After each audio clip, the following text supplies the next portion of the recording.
നമസ്കാരം, ടി ന്യൂസിലേക്ക് സ്വാഗതം.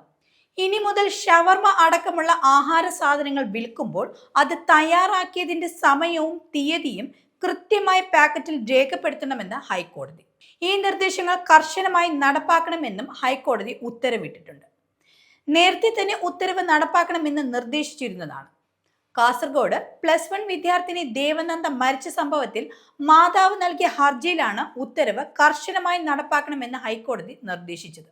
ഏപ്രിൽ മുതൽ ഒക്ടോബർ വരെ 12.43 ലക്ഷം രൂപയാണ് ഷവർമ നിർമ്മിക്കുന്ന സ്ഥാപനങ്ങൾക്കെതിരെ ഭക്ഷ്യസുരക്ഷാ വിഭാഗം പിഴയായി ചുമത്തിയത്. 2022 മെയ് 1-നാണ് +1 വിദ്യാർത്ഥിനിയായ ദേവനന്ദ ഷവർമ കഴിച്ചതിനെ തുടർന്ന് മരണപ്പെടുന്നത്.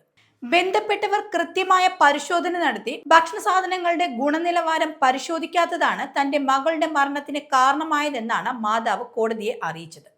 ഇത്തരമൊരു ഹർജി നൽകിയതിൽ കോടതി മാതാവിനെ അഭിനന്ദിക്കുകയും ചെയ്തു. കോടതിയിൽ ചെലവായ 25,000 രൂപ ഹർജിക്കാരിക്ക് നൽകണമെന്ന് ഉത്തരവിടുകയും ചെയ്തു. ഹർജിക്കാരിക്ക് നഷ്ടപരിഹാരം നൽകുന്നത് കേസ് പരിഗണിക്കുന്ന കാസർഗോഡ് അഡീഷണൽ സെഷൻസ് കോടതി 2 മാസത്തിനകം പരിഗണിക്കണമെന്നും ജസ്റ്റിസ് ദേവൻ രാമചന്ദ്രൻ നിർദ്ദേശിച്ചു.